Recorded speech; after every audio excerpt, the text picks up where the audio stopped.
बात करने के लिए लॉगिन करें www.astrotak.com।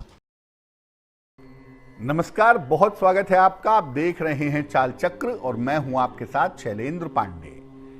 मानव के जीवन में जितनी समस्याएं होती हैं उसमें से 70% समस्याएं उसके मन की होती हैं और हिंदू धर्मशास्त्र इस बारे में बहुत साफ कहते हैं कि मन एव मनुष्यानाम कारण बंधन मोक्षयो।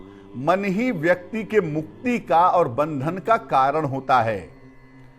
अगर मन में ही समस्या पैदा हो जाए तो जिंदगी में हर कदम पर समस्या पैदा होनी शुरू हो जाती है।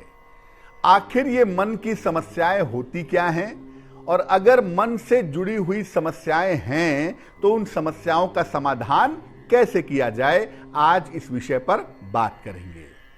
सबसे पहले जानते हैं कि कौन से वो ग्रह होते हैं और कौन सी वो राशियां होती हैं जो मन से संबंध रखती हैं। देखिए, चंद्रमा को मुख्य रूप से मन का ग्रह माना जाता है। चंद्रमा मनसो जायतः, चंद्रमा मन का अधिपति है। इसके अलावा बुध जो है वो बुद्धि का स्वामी है और बुद्धि और मन का बड़ा गहरा कनेक्शन है। मन में कोई समस्या आए तो आप बुद्धि से उसको निपटा सकते हैं। इसलिए बुध का भी बहुत हद तक आपके मन से संबंध होता है।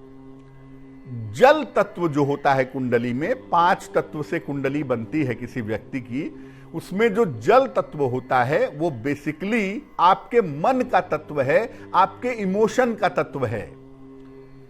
इमोशनल होने पे, भावुक होने पे आंखों से पानी तो गिरता है ना। भावनाएं जलीय होती हैं, लिक्विड होती हैं।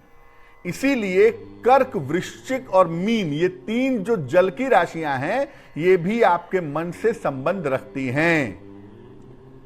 कुंडली का जो 4th भाव है वो आपके हृदय का भाव है और 5th भाव जो है वो आपकी सोच का भाव है। तो एक भाव आपके मन का और एक भाव आपकी सोच का है। इसलिए कुंडली के 4th और 5th भाव से भी मन का संबंध होता है। और कभी कभी तिथियों का और नक्षत्रों का भी मन पर असर पड़ता है। इसको हमारे विद्वान आचार्य, विद्वान गुरु लोग जानते थे। इसीलिए आप देखिए कि हमारे यहां जो व्रत रहने की सामान्यतः परंपरा है वो तिथियों के आधार पर है, क्योंकि वो जानते थे कि पूर्णिमा को मन उद्वेलित होगा, अमावस्या को मन परेशान होगा। तो क्या कहा? उपवास रखो, ताकि शरीर की जो ऊर्जा है वो नीचे जाए, मन परेशान ना हो। तो तिथियों का और नक्षत्रों का भी आपके मन पर बड़ा गहरा, बड़ा डीप असर पड़ता है।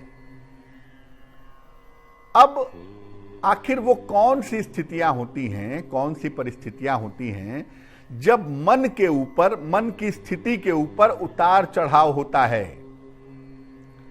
देखिए, कुंडली में चंद्रमा या बुध अगर कमजोर हो जाएं, चंद्रमा कमजोर होगा तब तो मन में बहुत ज्यादा दिक्कतें होंगी। अगर बुध कमजोर होगा तो थोड़ी बहुत दिक्कतें होंगी, लेकिन दिक्कतें होंगी।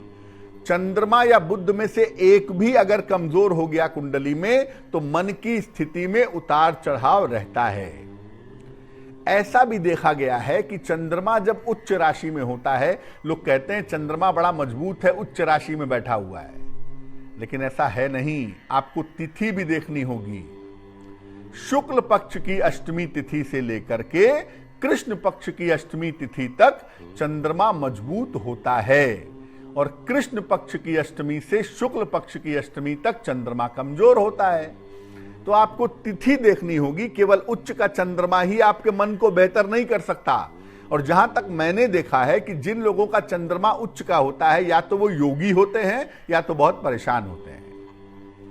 कुंडली के जो केंद्र स्थान हैं, लग्न, चतुर्थ, सप्तम और दशम, ये आपके मन और आत्मा के भाव हैं। अगर ये खाली हो गए, इनमें कोई ग्रह नहीं है, तो भी मन आपका परेशान होगा। खान पान की आदत खराब होने पर भी मन परेशान होता है, क्योंकि आपके खाने से भी आपके मन का निर्माण होता है। जैसा खाओगे अन्न वैसा होगा मन, तो बड़ा अहम होता है आपका खान पान। नींद में गड़बड़ी होने पर भी मन पर इसका गहरा असर पड़ता है, क्योंकि आपकी जो निद्रा है वो आपके मन का विटामिन है ना, मन का पोषण है। आपको बढ़िया गहरी नींद आ जाए, मीठी नींद आ जाए तो आपका मन खुश होता है। नींद की कमी हो गई तो आपका दिमाग काम करना बंद कर देता है, क्योंकि मन सपोर्ट नहीं करता। मन का जो व्यायाम है, मन का जो रिजुवेनेशन है, वो बेसिकली पैदा होता है आपकी निद्रा से। मन जो दोबारा से रिचार्ज होता है वो निद्रा से होता है। तो नींद की गड़बड़ी होने से मन दोबारा से ठीक नहीं हो पाता। अगर हाथ में रेखाओं का जाल हो, आपकी हथेलियों के बीचों बीच में अगर रेखाओं का जाल होगा तो भी आपका मन बहुत अच्छा नहीं रहेगा।